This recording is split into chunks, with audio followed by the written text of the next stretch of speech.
Tom didn't want to continue in the fight. So. Tom didn't want to continue in the fight. I mean, could you imagine if you're Tom Aspinall listening to that? Could you imagine? I mean, we know that no one from the UFC was with him at the hospital. We saw that on his video blog. Could you imagine how this guy must be feeling on this Monday?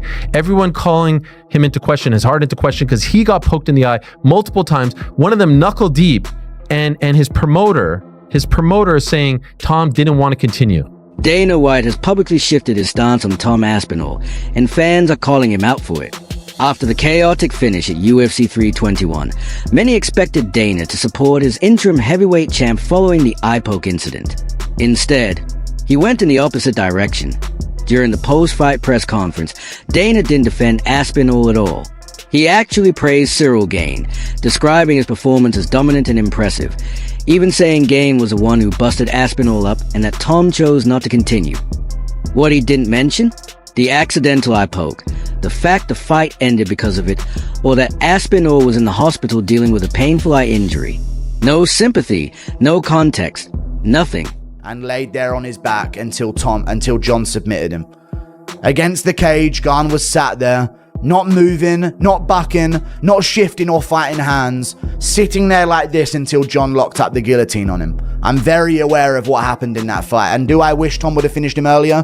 I do, without resistance. That was the ideal circumstance for Tom Aspinall, was to finish Ciryl Gane with no resistance in the first round. I think we see an overconfident Gane in the rematch, and I think Tom smokes him, but Tom was raging. So there's an emotional aspect to this rematch now that I'm worried about, because I've been looking for Bully Tom to make an appearance for a very long time, you guys. For a very long time, I've been waiting for Bully Tom to make an appearance. And he made the appearance on, what the fuck you guys booing me for? He genuinely made an appearance in the post-fight speech. The fuck you guys booing me for? I got fucking double eye poked. A double eye poke landed. Insane. Crazy. Horrible result for the main event. Worst case scenario. All things come together. It's weird how MMA works, is it not? Dirtiest fighter on the heavyweight roster, Ciryl Gane, constantly cheats every single fight. He's a dirty little French cunt. John Jones is the nemesis of Tom Aspinall. Tom didn't want to continue in the fight. I mean, could you imagine if you're Tom Aspinall listening to that? Could you imagine? I mean, we know that no one from the UFC was with him at the hospital. We saw that on his video blog. Could you imagine how this guy must be feeling on this Monday? Everyone calling him into question, his heart into question, because he got poked in the eye multiple times. One of them knuckle deep, and his promoter is saying Tom didn't want to continue. Not Tom was fouled with an illegal strike, multiple illegal strikes. Let me ask you a question. If that happened in some alternate universe to AJ, to Anthony Joshua, what do you think Eddie Hearn is saying? Eddie Hearn's probably still at the hospital with him. That's the difference. That's what I talk about. How do you think Tom feels on this Monday? Do you think he wanted it to end like that? Do you think that Tom was saying to himself, you know what? I got a bloody nose. The going got tough here. Peace out, guys. I'm out. Again, the fight wasn't as one-sided as people want you to believe. Yeah, I know it was weird that he was bloody. And yeah, I know it was weird that he was losing a round. We never see him lose rounds. We never see it go past the 2 minute and 2 second mark. That's his fight average going into this fight. But do you guys really think that he was looking for a way out? I'm mad, and I don't know who I'm mad at. I'm either mad at Ciryl or I'm mad at Tom. Something about this, though, was very off. Look, the fight, they were kind of getting to know each other. They were kind of feeling each other out. Tom did everything right, by the way. He came out there, he threw the big bombs, but Ciryl was slipping. What he does when his first plan of action doesn't work, what's he checked down to? Is he gonna wrestle? Can he compete with Ciryl Gane on his feet for 25 minutes? And I don't get any of those answers, and just like everybody at home, I'm disappointed.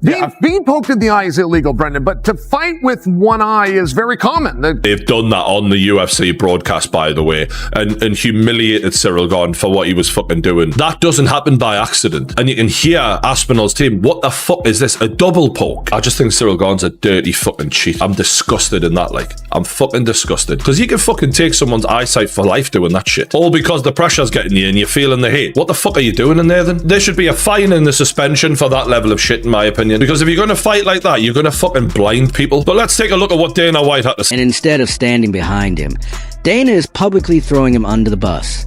This is Tom Aspinall we're talking about, one of the most respectful and low-key athletes the UFC has. He doesn't trash talk, he doesn't stir drama, and has always shown nothing but appreciation toward the company. Yet the way Dana spoke about him made the whole situation feel personal. Ariel Helwani blasted Dana's remarks online, calling them reckless and an embarrassment for the promotion. Damon and Mike Heck were having a conversation, and I read the transcript, and Mike Heck was very hard on Chael. Now, Mike gets a pass because Mike always backs Chael. So the fact that Mike was saying, hey, Chael, you got this right, it kind of made me listen. I kind of pay a little bit more attention because I know how supportive he has been. And Tom's stock going down. Let's take a look at that. So let me give you some numbers, okay? Numbers don't lie. My partner's DraftKings had Tom at one point, and it was, you'd have to check the chart, it was a spike in the graph, but they had him on fight day a 3.5 to 1 favorite. It did not close at that. But Tom actually went up, became a larger favorite after the face-offs at the weigh-in. Okay. When the fight goes off, he was actually inside of 3 to 1, but let's just call it 3 to 1.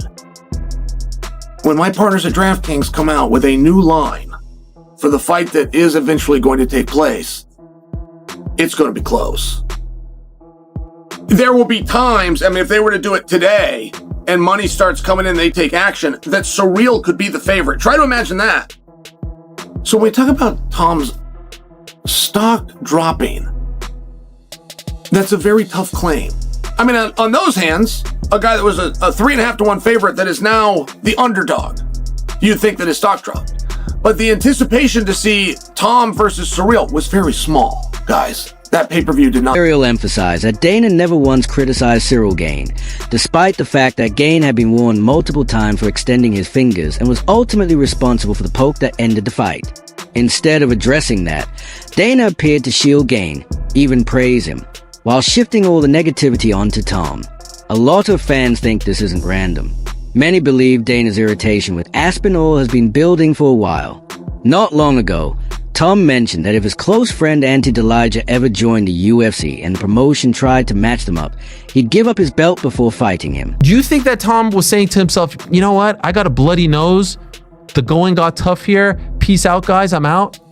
Again, the fight wasn't as one-sided as people want you to believe. Yeah, I know it was weird that he was bloody. And yeah, I know it was weird that he was losing a round. We never see him lose rounds. We never see it go past the 2 minute and 2 second mark. That's his fight average going into this fight. But do you guys really think that he was looking for a way out?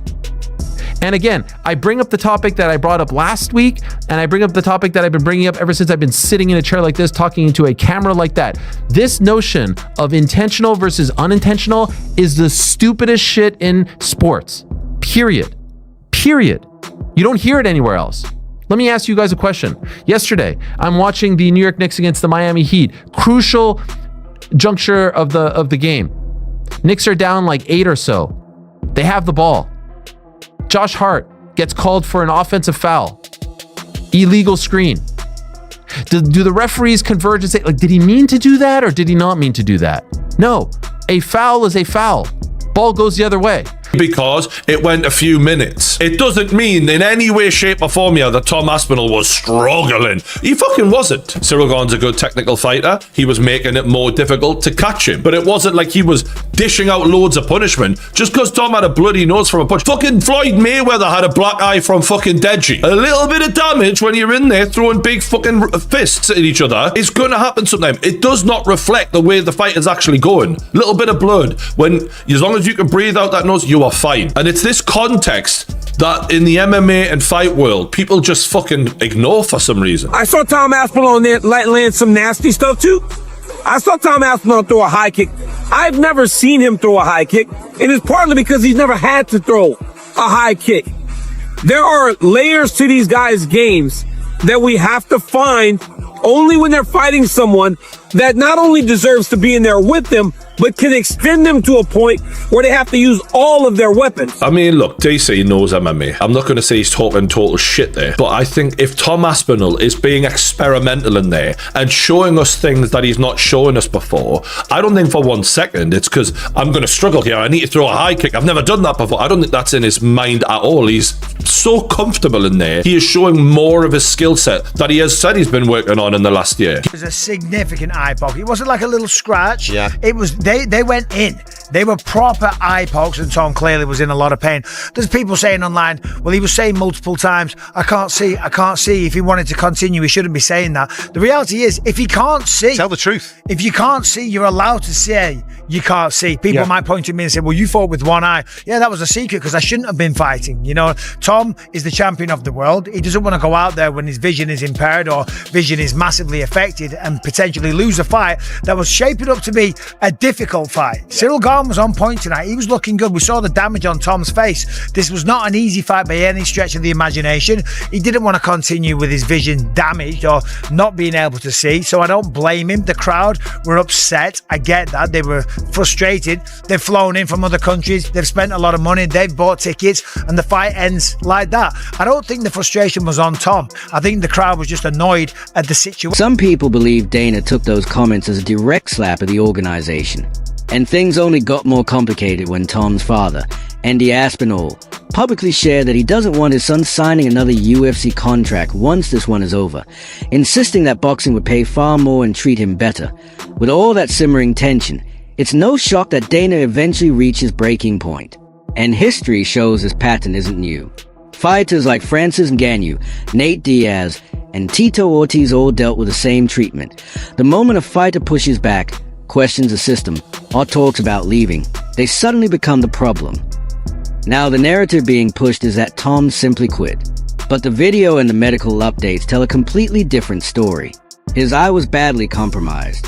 He wanted to continue, but physically he had no way to defend himself. The man literally couldn't see. What the f is he doing? The left one was really deep. The left one was really deep. Sorry. Yeah, sorry, got warm for it. Yeah, Twice before he got warm for it.